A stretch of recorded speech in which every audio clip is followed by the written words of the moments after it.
गेलं देवा कृपा केली एक पोर गावला एका लहानाचा मोठा केला आता लहानाचा मोठा केला पोरला लगेच करे त्याचा करू आहे या कपाळात वदा असा मोठा या वदा येळा जोडला का आमचं जीव ठाण्यात पडलो होता घरी करताय काय असा लगेच कधी होता काय खर्च असा होळी काढूचे लागतात माझ्या मासे धरते जो तो दिसते होळी ढकली असो पण हे काय सांगलं येळा तुम्ही यांचं बनतो नाही खरे घेतो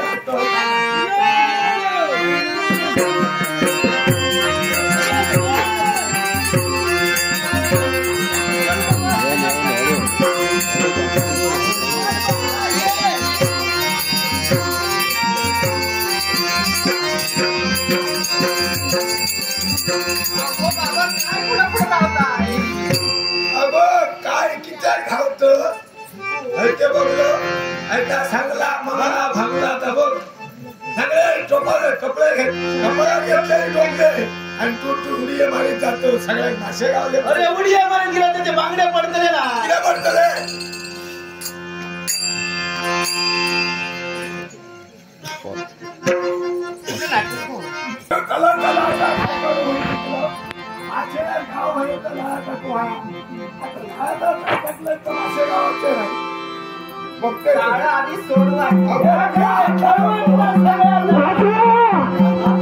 कुणीतरी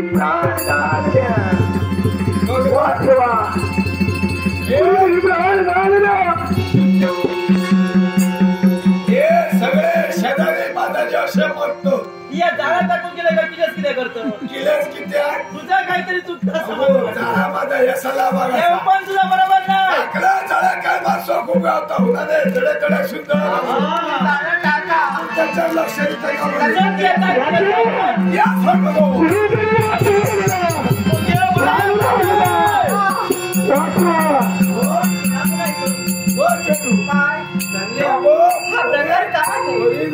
बाकी पडली या कुकडीत मासे धरू घेतो एक दिवस असा काय कधी जाऊ नये असं किती काय झालं असं आपण थोडे लक्ष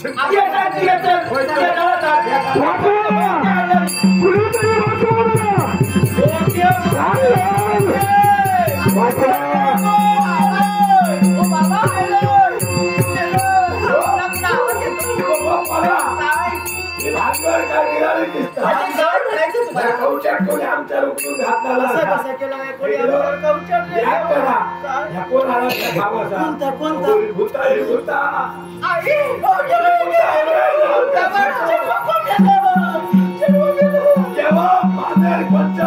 काय सांगा भाई माझे सांगतो कडे कडे वाट गावा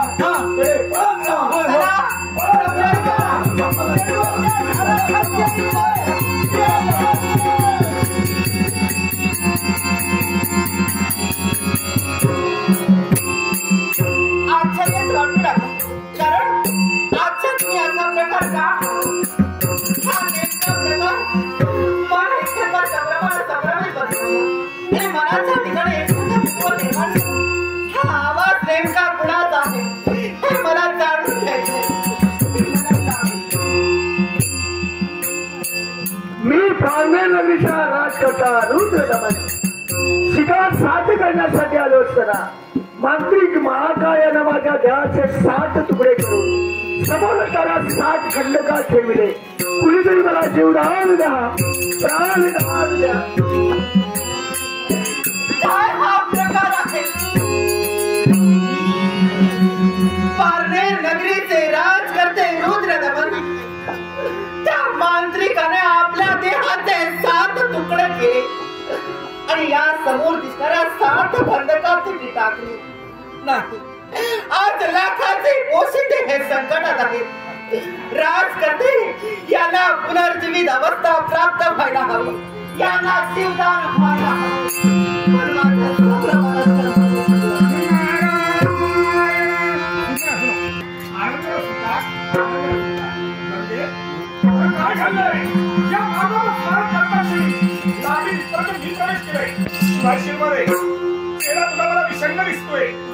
चित्तधर एकसारखे सरकताना चेहऱ्यावरून आम्हाला दिसतंय. कोणती गंभीर समस्या माणसाचा देह हा आरसा आहे. आणि या दर्पणातून प्रत्येकाचं व्यक्तिचित्र रेखाटलं जातं. आज माझा मुखकमल आपण पाहिला आणि माझ्या भावमुद्रा आपण अचूक टिपला. रंगछटा तुझ्या दिसतंय आणि याच्यावर तुझं चित्र आम्ही ओळखलंय. काय घडलंय बा? भूत भविष्य वर्तमान जाणण्याची जाणशक्ती आपल्या अंगात आहे. आणि तरी सुद्धा हा प्रश्न तुम्ही मला करता. कारण तुझ्या मुखामध्ये मला ऐकायचंय. ऐका तर. ऐकूया. पहा 7 खंडक आणि या 7 खंडकातून येणारा आवाज पुन्हा पुनर्जीवित करा. मला कोणीतरी जीवदान द्या. हे दुसऱ्या तिसऱ्या कुणाचे शब्द नसून हे शब्द आहेत ते पारनेर नगरीचे राजकर्ते रुद्रदमन. माझी कळकळीची विनंती आहे. आज लाखांचा पोशिंदा हा संकटात आहे. यांना जीवदान प्राप्त व्हायला हवे एवढी कळकळीची विनंती. माझी प्रामाणिक इच्छा एकच आहे. दुसऱ्याच्या मदतीसाठी लावले प्रार्थनेला जोडणाऱ्या 2 हातांची जास्त श्रेष्ठ नाही. बरोबर. याचा फक्त प्रत्येक विश्वासावर तुला घडून द्यायचंय. म्हणून राजकर्ता कुठेतरी रुद्रदमन हा पुनर्जीवित व्हावयास हवा. त्यांना जीवदान प्राप्त व्हायला. पण मी सांगतोय ती कर्तव्य जर का तू पार पाडलं असशील तर कुठंतरी हा कार्यभार सफल होऊ शकतो. राजकर्ते जर पुनश्च जिवंत होत असतील कोणतंही कर्तव्य सांगा. मी आपली आज्ञा तळहाताच्या पुढाप्रमाणे जपेल. त्याचं मी मग गंगे आई राजकर्त्याला रुद्रदमन हा पुनर्जीवित जर का व्हावयास हवा तर गंगे आता तुला लग्न करावं लागतंय. लग्न? ब्रह्मतने काय बोलताय? मला सांगा माझा लग्नाचा आणि या राजकर्त्यांचा काय संबंध आहे? चांगला प्रश्न विचारला. हा प्रश्न कुणी विचारला नसता. मग असं तुम्ही का बोललात?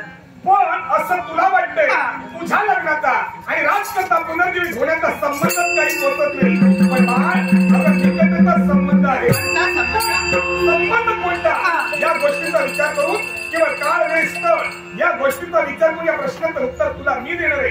मला सांग कन्या असं संकटाची ज्याच्या गृही कन्या जन्माला आलेली असते प्रत्येक मातृत्व देवतेला वाटत असतो किंवा एकदा शुभमंगल सावधान तीर्थ करावं अशी तुझ्या मातृदेवतेची इच्छा आहे. पितृदेवतेची इच्छा आहे. मग तुझ्या लग्न करणं जर का राजकर्ता पुनर्जीवित होत असेल तर ही चांगल्याची वाईट चांगल्याचीच गोष्ट आहे. आणि यासाठी तुला लग्न हे करावं लागणार. फक्त याच्यासाठी काय घडवायचंय हे तू घडव. मला फक्त आपला आशीर्वाद मला आशीर्वाद सदैव पाहिजे. अंतर्धान पावले. पण माझं लग्न आणि माझं लग्न जर झालं असेल तर राजकर्ता हे पुनश्च जिवंत होणार आहे. मग यासाठी त्याच मार्गात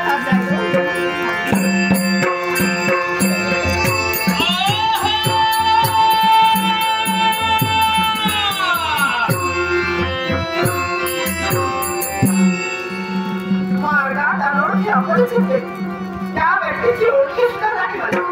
अगं मोठमोठ्या दाढी दिसत ही व्यक्ती आहे तरी कोण? व्यक्ती कुणी असू का आपला त्याच्याशी काही संबंध नाही. आपण इथून निघून गेलं पाहिजे.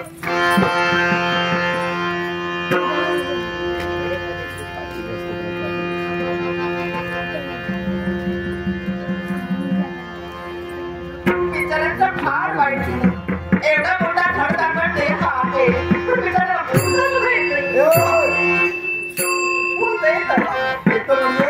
म्हटलं मुखामध्ये राहा. माझा इशारा होता. माझा इशाराची भाषा काय विचारत होता तुम्ही? नाव काय तुझं इथं काय करत? नाव काय? एवढे प्रश्न एका विचारताय. सावकाश विचारा.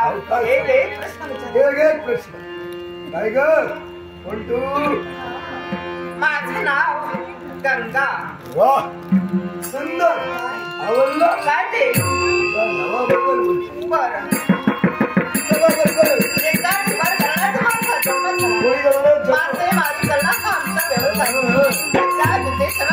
या कुकडी नदीच्या ठिकाणी आमच्या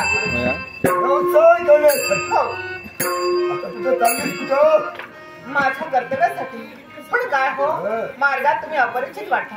आतापर्यंत मी तुम्हाला कधी सुद्धा पाहिलं 5 नखाग्रापासून डोईच्या ब्रह्मनगरापर्यंत मी तुमचं निरीक्षण केलं. काय दिसतोय?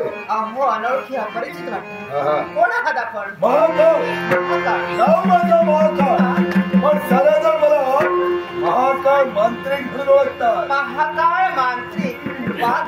बरं, आपली ओळखी झाली मी माझा परिचय करून दिलेला आहे. तेव्हा जास्त वेळ मला इथं थांबता येणार नाही. मला निघायला गंगे, तुला लागली जाण्याची घाई. मला जायला हवं. पण मला बोलायचं आहे. अहो याच्या पूर्वी आपण बोललात ना. काही नव्हतं. याचा पुढे काय बोलणार आहात? पुढे बोलायचं ते अर्थपूर्ण. काय अर्थपूर्ण बोलणार? गंगे, तुझं महापद सौंदर्य पाहिलं आणि आतापर्यंत आमच्या जीवनात केव्हाही ज्या भावना निर्माण झाल्या नव्हत्या आता हळूहळू काय सांगायचंय काय? तुम्हाला काय बोलायचंय काय? तुलाही कळलं नाही. गंगे, तुला पाहिली आणि असं वाटलं तुझ्याशी लग्न करावं, त्याचा संसार करावा. थांबा थांबा. काय काय काय काय लग्नापर्यंत पोहोचला. संसाराची स्वप्न रंगवता. वा, इच्छा आपली चांगली आपले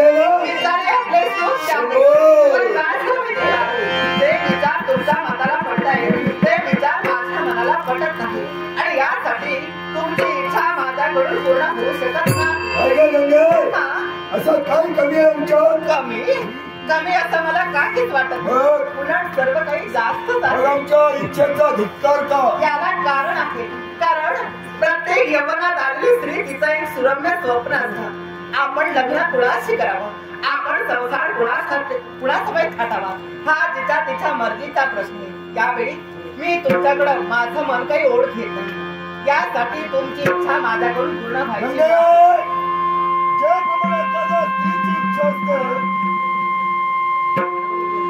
त्याचप्रमाणे एखाद्या पुरुषाला जर काही इच्छा ठेवली होते एखाद्या सुंदर स्त्रीशी लग्न करावं, त्याचं काय चुकलं? त्यात काही वावगं नाही.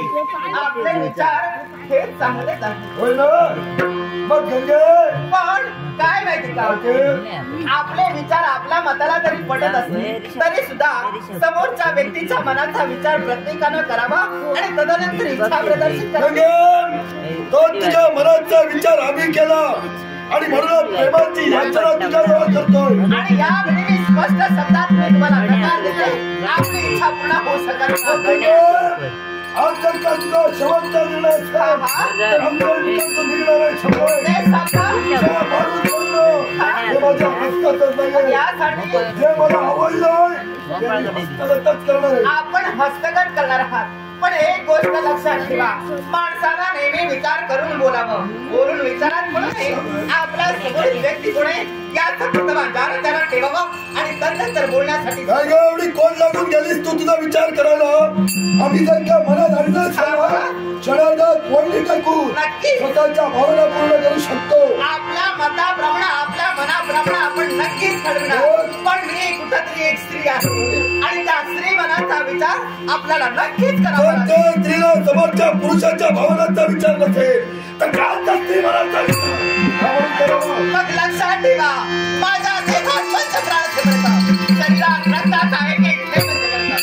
माझ्या शरीराला का माझ्या केसाला सुद्धा का घडलं झालं प्रथम तुझा शेवट करीत आणि तुझ्या मेलेल्या कायावर स्वतःच्या भावना पूर्ण करून दे. शब्दांची इमलेमधून कीर्तीची मंदिरे उभारण्याचा प्रयत्न करू नका.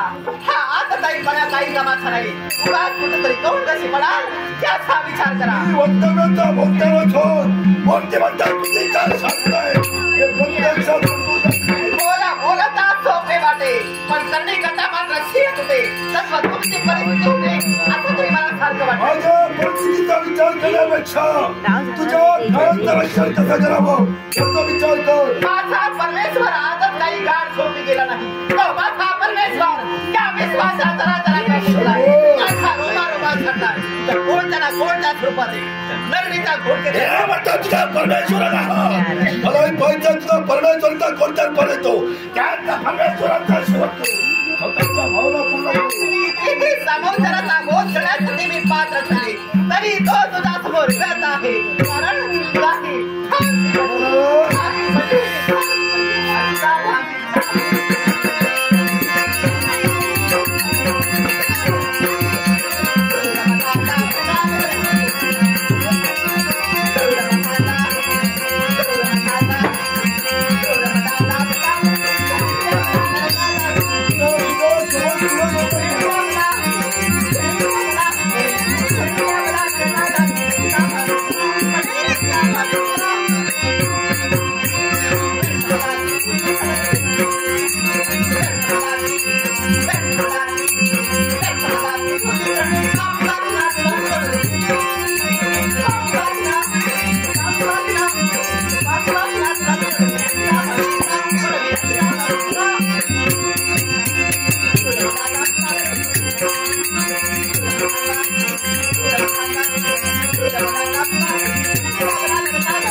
अहो, हे खरं आहे. मला खोटं वाटतंय. संशय अहो, तुमच्या दाढीची शपथ. आवडली नाही ती काय आवडली तर अहो तुमच्या गळा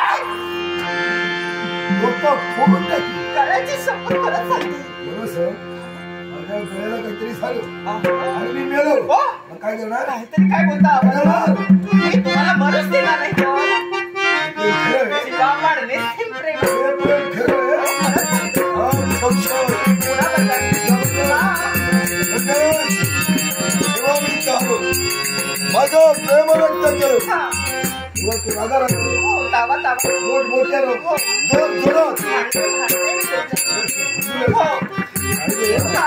अधुरा बदल कसा काय? याला कारण तुम्ही आहात. मी का म्हणले? तुम्ही काय केलं? काय करू? तुम्ही काय केलं? अहो, तुम्ही माझ्यावर प्रेम केलं. प्रेम करणे गुन्हा आहे. अपराध आहे. प्रेम करणं हा गुन्हा नाही, हा अपराध नाही. मग का मारलीस? मी का भांडले? अहो, हीच तर प्रेमाची परीक्षा होती. काय माझ्या प्रेमाची परीक्षा? खरोखरच तुमचं प्रेम माझ्यावर आहे की नाही, की हे प्रेम वरपांगी आहे याची जरा पडताळणी करायची. शंभर हा.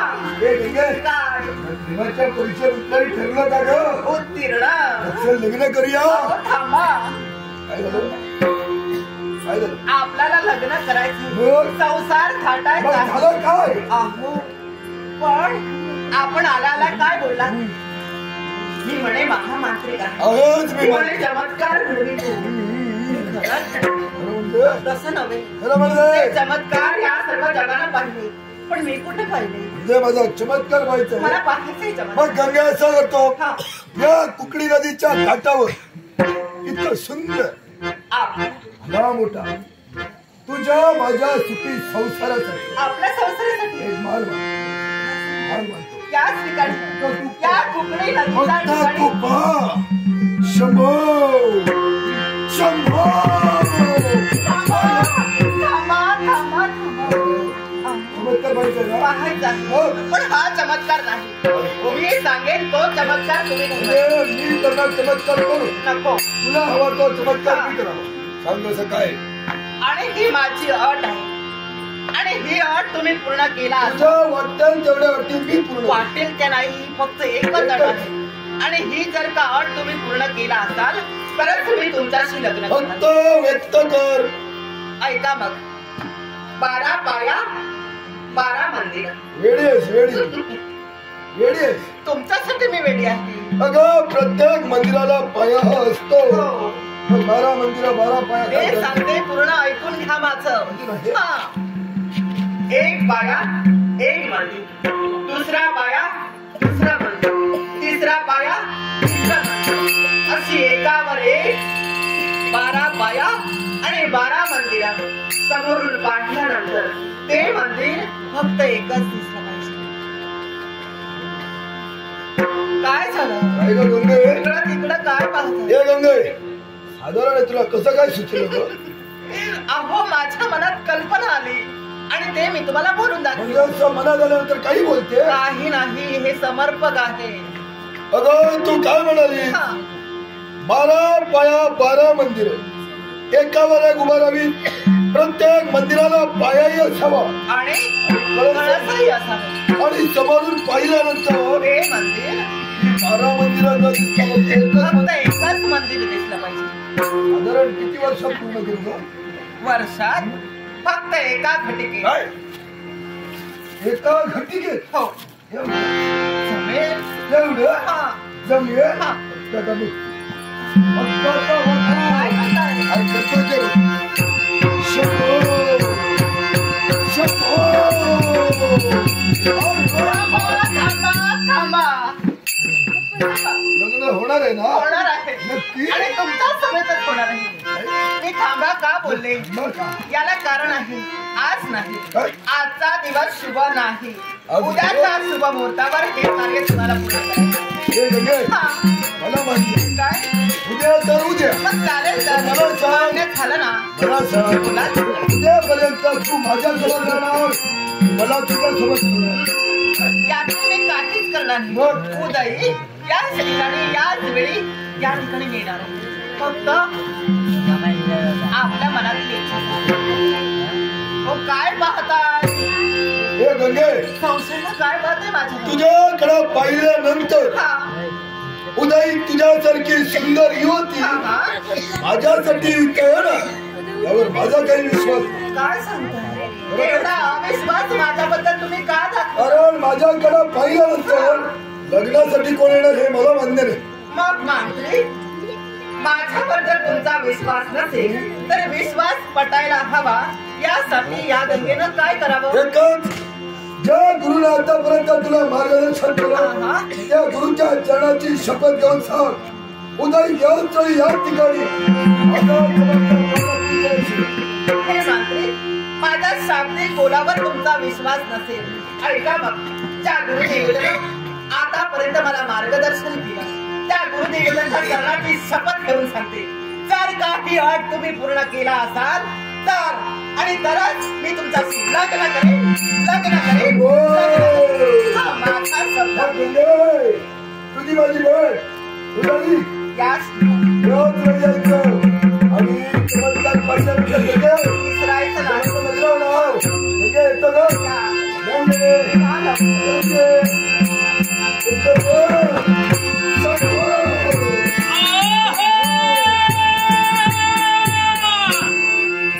वारे मांत्रिक, आज मी तुझ्या समोर अट ठेवली आणि ते अट तू कोणत्या रीतीने पूर्ण करत आहेस आणि हे मला पाहायचंय आणि हे पाहण्यासाठी फक्त उद्याच्या दिवसाची मार्ग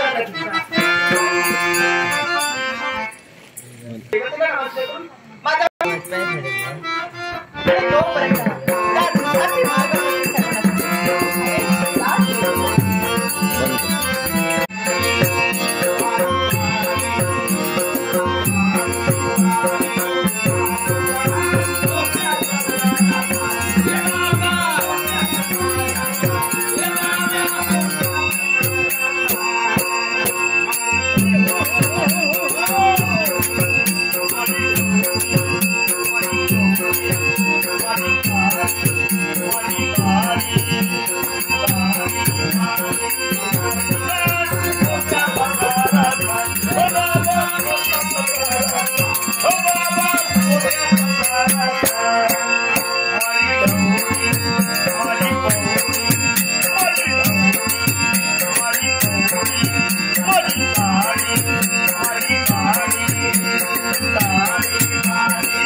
आणि स्वरूप धारण करून या वनमाळावर आमचं आगमन झालं. चार बाजूला मायाजाल निर्माण केलं, अनेक गायीगुरु निर्माण केली आणि वास्तव्य केलं तर यात अरण्याच्या ठिकाणी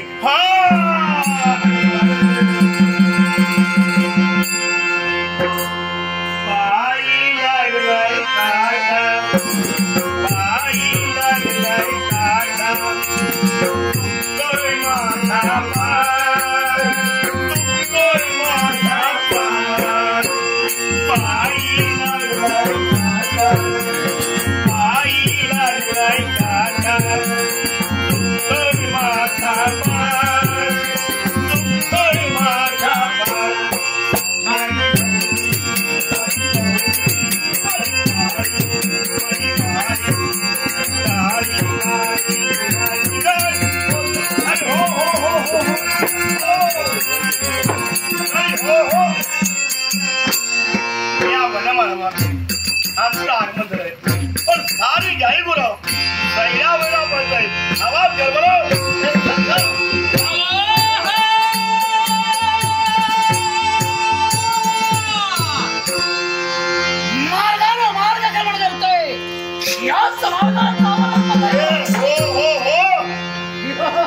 बाळी हो हो, बाळी हो हो, ढवळी हो हो, अरे हो, याच मार्गाचा अवलंब केला. माझी ढवळी, माझी माझी काळी, माझी काळी काळी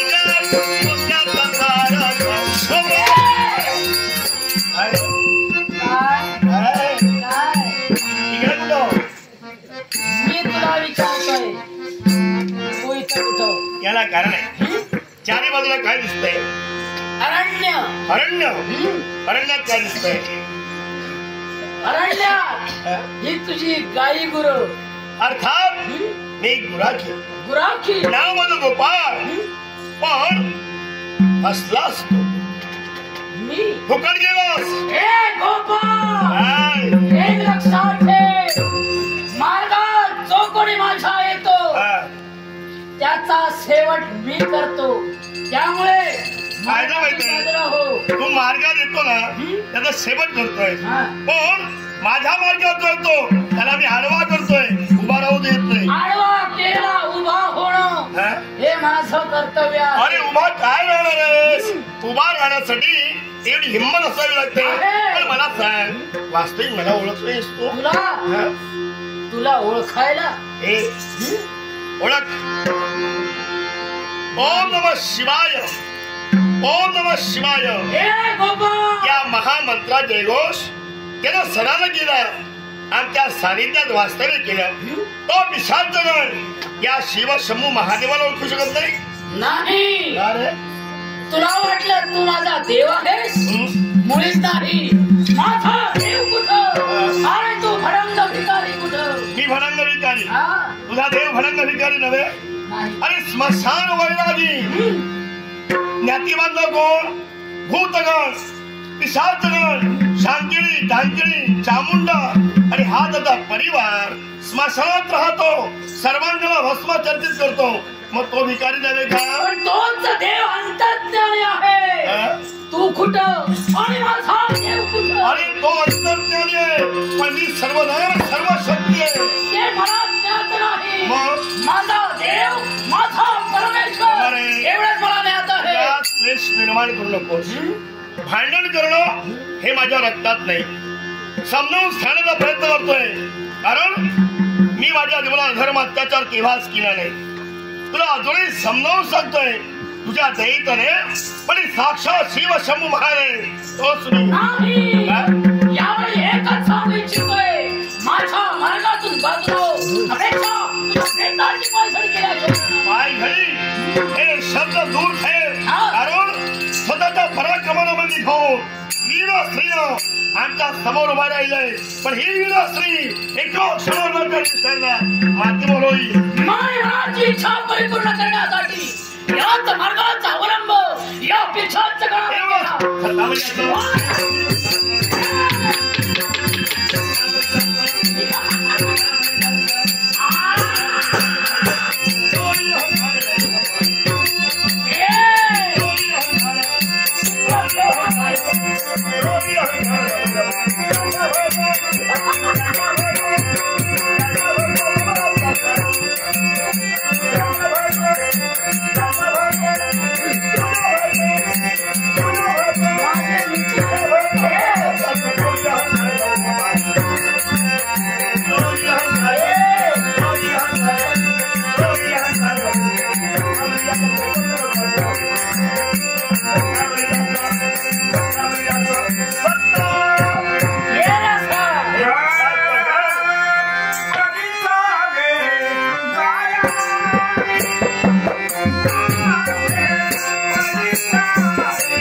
अरे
भडंग विकारी नाही, तू माझा देव आहेस, तू माझा परमेश्वर आहेस. पण मला सांग, मी विरोध का केला यालाही कारण आहे. हे विश्वकार्य आणि विश्वकार्यासाठी म्हणून देवदेवताला अनेक अवतार घ्यावे लागतात. धर्माची प्रस्थापना करण्याच्या महत्वाकांक्षेला वैकुंठीच्या धाऱ्यानं अनेक अवतार घेतले. धर्म शाश्वत ठेवण्याच्या महत्वाकांक्षेला पण यामध्ये एक जबाबदारी आहे. देवा, अजूनही जबाबदारी. बरोबर आहे, जबाबदारीसाठी तुला आणलेलं आहे. आणि जबाबदारी पूर्ण केली असतील कैलासची जागा नाही. कोणती जबाबदारी द्या ती परिपूर्ण करण्यासाठी सत्यावर म्हणतो. देवा, तुझे शब्द तळाताच्या फोडाप्रमाणे जपण्याचा प्रयत्न हा पिशाच जरूर करे. पण एक महत्वाची सूचना, तिथे गेल्यानंतर मी तुझा देव आहे, तू माझा भक्त आहे हे कुणालाही कळता कामा नये. त्याचे स्वर्णी म्हणून मी समोर उभा राहील. समरांगणात महाद्वंद्वही करावं लागेल आणि त्या द्वंद्वात मागं जायचं. देवा, तुझे शब्द यावेळी मान्य करू. तुला शूरवारी वगैरे